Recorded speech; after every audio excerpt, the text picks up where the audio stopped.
I proposed to my fiancée. Without knowing, she'd briefly dated my psychotic sister who tried to one-up me by proposing to my fiancé a few months later. Things got crazy, and we were forced to file a police report against her. I proposed to my fiancé not knowing I would find myself trapped in a love triangle. I met Katie at a local brewery during trivia night. We instantly clicked.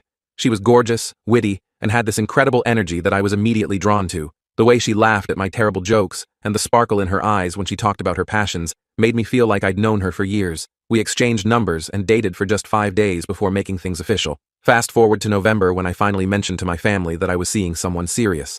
I'm typically pretty private about my relationships until I can actually see them going somewhere, so my family hadn't heard much about Katie until then, or so I thought. During dinner, my parents asked to see a photo of her, and my phone got passed around the table. When my sister Pepper saw Katie's picture, she completely lost it. Her face went completely red, and she started thumping her fists against the table like a toddler who doesn't want to eat her broccoli. "No, no, no, you're the worst brother ever!" Pepper shouted, and just before I could phone the local psychiatric ward, I found out why. Apparently Katie had somehow dated Pepper. She immediately demanded that I break up with her. I obviously refused, and sat back as the entire dinner was practically ruined. And of course I felt pretty awful, but there was no way I was going to let it show. So I waited until everyone had retreated to their bedrooms and asked my girlfriend Katie about it. She explained how their relationship ended and that Pepper had been the one to break things off. I decided to look past it, because they only went out for 4 to 5 weeks, and I was convinced that Katie would be the mother of my children. So a few months later on Katie's birthday, I organized a special dinner with both our families and her closest friends, because I thought it had blown over.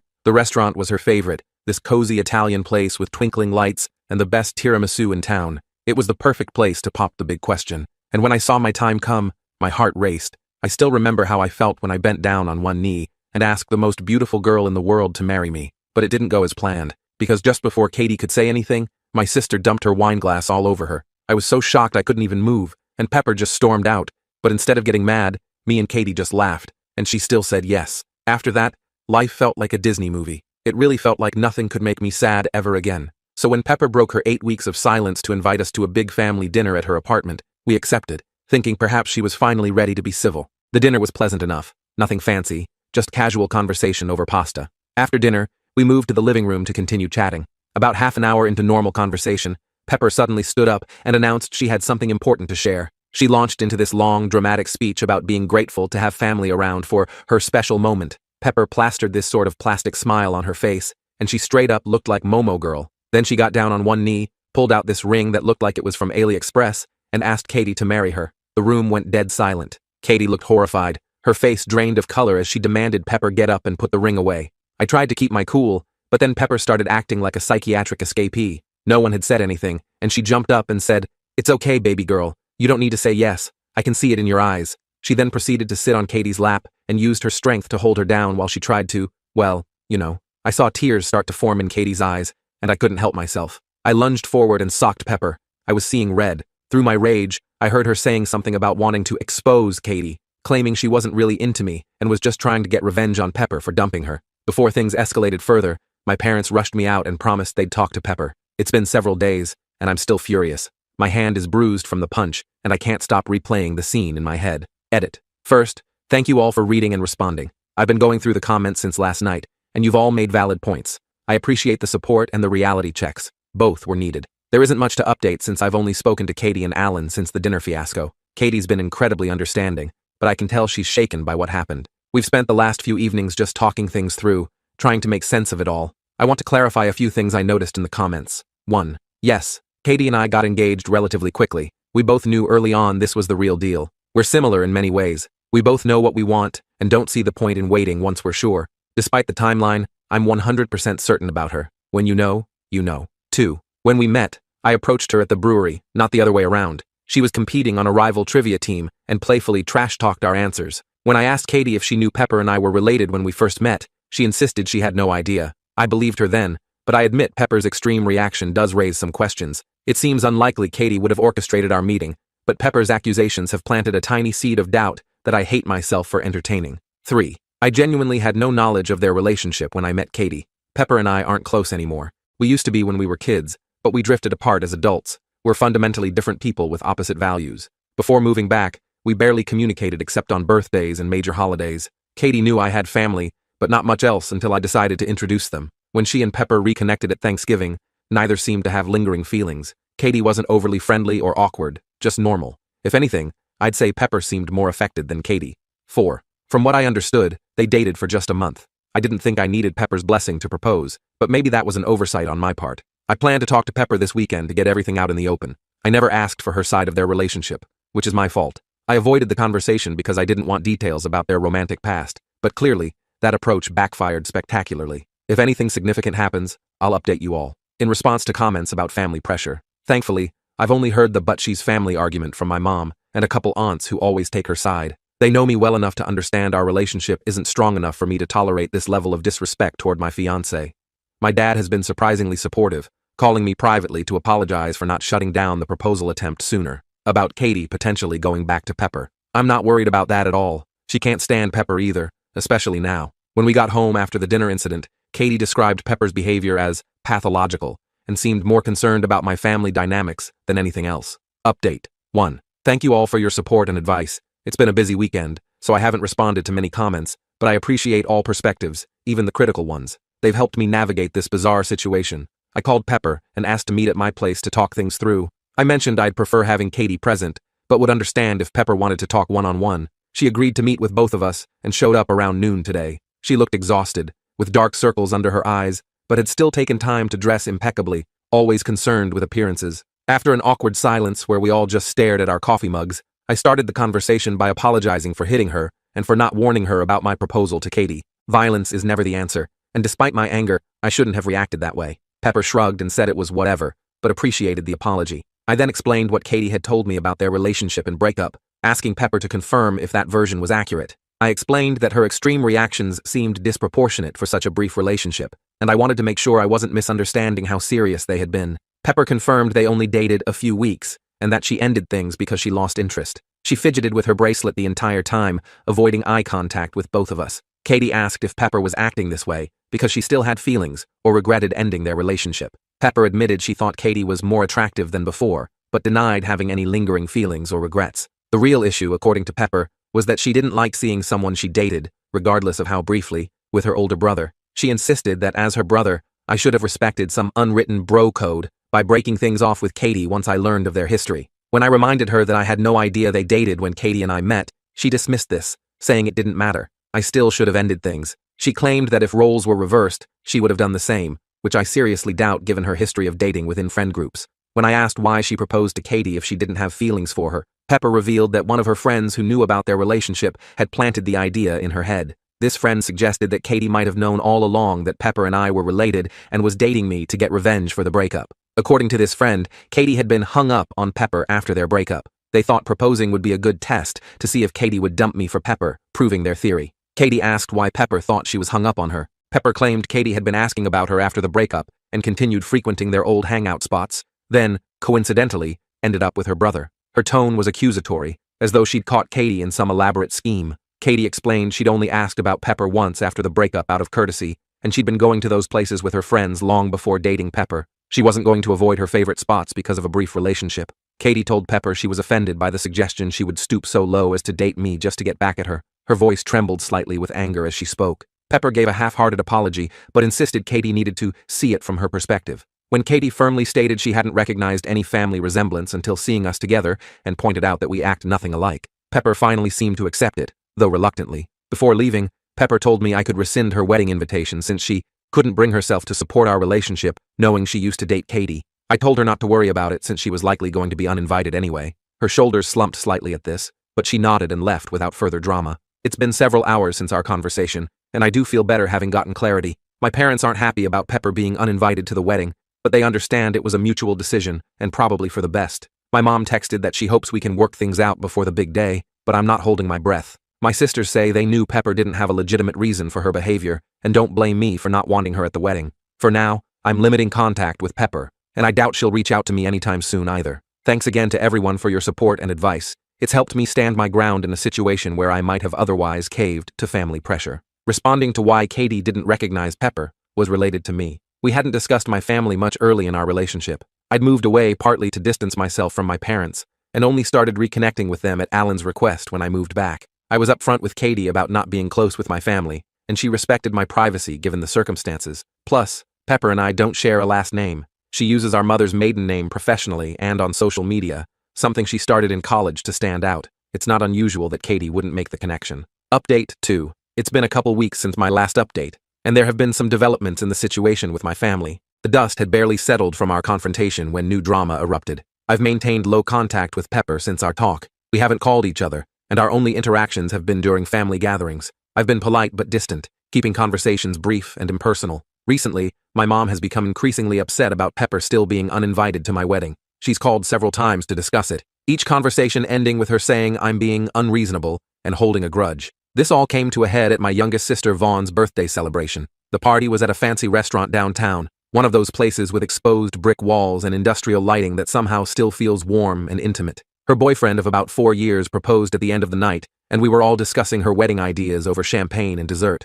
While talking about venues and dresses, Vaughn casually mentioned, "David, I know Pepper's banned from your wedding, but you won't care if she comes to mine, right?" I laughed and assured her I would never dictate her guest list. My mom gave me a strange look and asked if Pepper was still uninvited to my wedding. When I confirmed this, she became visibly irritated, her lips pursing into a thin line as she insisted she thought I was joking and accusing me of being unreasonable since Pepper is family. She suggested I was just holding a grudge to be petty. I reminded her that Pepper and I had mutually agreed she wouldn't attend, then pointed out that this wasn't the appropriate time to discuss my wedding as we were celebrating Vaughn. Vaughn backed me up, telling our mom to stop making her special day about Pepper. Mom dropped it, though Pepper wasn't even at the party due to work commitments. A few days later, my mom showed up at my house unannounced, saying she wanted to discuss my wedding. She was dressed in what I call her confrontation outfit, navy blue pantsuit and pearl earrings she only wears when she means business. She questioned why I was so adamant about excluding Pepper, suggesting I was insecure about Katie and Pepper's past relationship. I repeated that Pepper and I had mutually agreed on her not attending,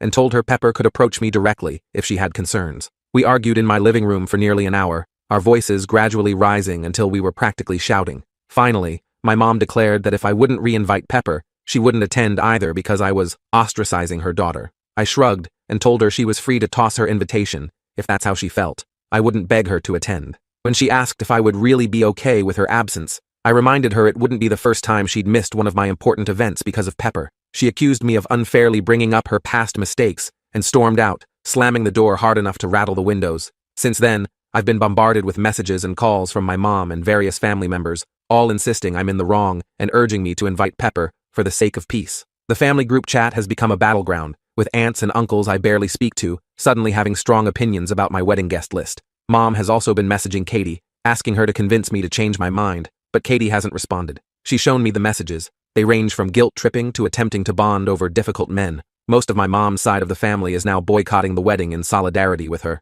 My dad, his sister and brother-in-law and their kids, my sisters and Katie's family, are still planning to attend. I spoke with Pepper directly about the situation, and she confirmed she had uninvited herself and has no desire to attend. She's baffled by the drama and wants to be left out of it entirely, which makes my mom's crusade even more frustrating. I'm currently low contact with my mom, though my dad and I remain on decent terms. He calls occasionally to check in, careful to avoid mentioning the drama. I'm still deciding whether to offer to re-invite my mom and her relatives if they change their minds about the boycott, but I'm leaning against it. Katie and I have started looking into downsizing our venue since our guest list has significantly decreased. We're trying to find the silver lining. At least now we can upgrade to the premium open bar within our budget.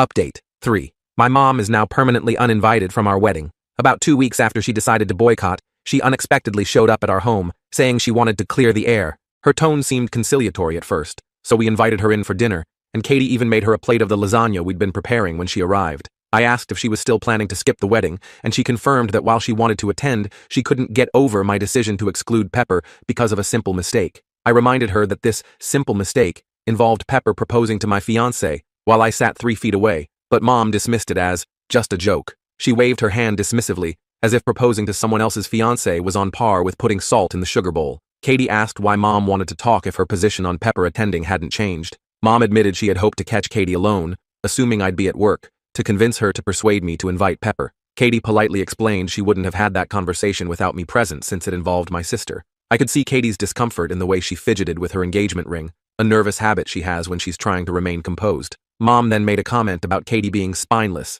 and unable to have a conversation without me thinking for her, which sparked a heated argument. The tension in the room was palpable as accusations flew back and forth. Eventually, Katie told her to leave, her voice firm despite her visible distress. As Katie was unlocking the door, my mom grabbed her hair, pulled her to the ground, and began hitting her and trying to claw at her face while screaming about Katie tearing our family apart. I immediately pulled Mom off Katie and physically removed her from our home. She continued pounding on the door for several minutes before leaving, then called us repeatedly. After ensuring Katie was okay, she had scratches on her face and neck, and a clump of hair had been pulled out. I texted Mom that she should never contact us again. I was shaking with rage and concern, struggling to believe what had just happened. I called my dad and sisters to inform them what happened. Dad tried making excuses, saying Mom had been stressed about the situation. My sisters weren't surprised, saying they knew she'd snap eventually, since she's always been volatile. They came over to support Katie, bringing ice packs for her bruises and helping her clean up the scratches. I asked Katie if she wanted to press charges, but she declined, saying she only wanted to cut contact permanently. I told her that was obvious, but suggested she should still file a report since she was physically assaulted. She's hesitant to get my mom arrested, feeling guilty about potential consequences despite being the victim. My sisters and I are trying to convince her otherwise, and at minimum, I want documentation in case something happens in the future. The red marks on her face and neck have darkened to bruises, and seeing them fills me with a mixture of guilt and anger each time I look at her. Mom is now blocked on everything until Katie decides otherwise, which I doubt will ever happen. Even looking at her number on my blocked contacts list makes my blood boil. I never imagined my mother would physically attack the woman I love, no matter how heated the argument. Final update. Thank you to everyone who's provided advice and support throughout this nightmare. Katie and I have read your comments together and appreciate all the kindness. Your words have been a source of strength during this incredibly difficult time. Many asked why I reconnected with my family despite our history. Simply put, I'd do anything for my sisters. Chad, 31F, wanted the whole family around for the birth of her first child and to help her adjust to motherhood. She didn't want part-time aunts and uncles who only visited on holidays. She rarely asked for anything growing up, so when she requested I try rebuilding relationships for her sake, I agreed. Part of me also hoped my parents had changed.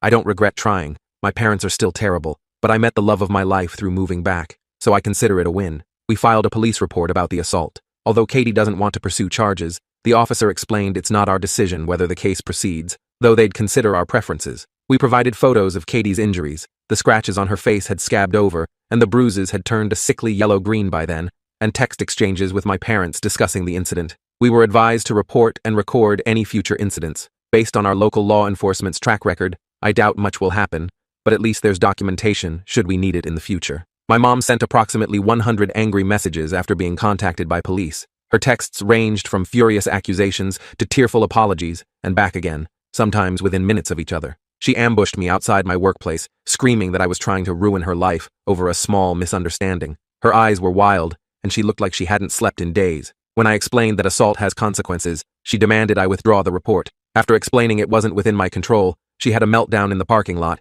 hitting me several times before security removed her. The entire scene was witnessed by several co-workers, which was humiliating, but at least provided additional evidence of her behavior. I had to explain the situation to my boss, who thankfully was understanding and offered to adjust my schedule if needed. Katie and I had a serious conversation about my family's place in our lives going forward. Following advice from many commenters, we've decided to go entirely no contact with everyone except my sisters. We agreed that maintaining these toxic relationships is creating unnecessary stress before we're even married, and we don't want to start our life together under this dark cloud. Katie suggested we consider relocating to put physical distance between us and my family. My brother-in-law, 29, lives about 3 hours away in a city we both like. It has great restaurants, beautiful parks, and a vibrant art scene we've enjoyed during previous visits. I've spoken with my employer about transferring, and Katie is exploring remote work options or potentially finding a new position. The prospect of a fresh start somewhere new has given us something positive to focus on amid all this chaos. We've changed our wedding plans again. With our significantly smaller guest list,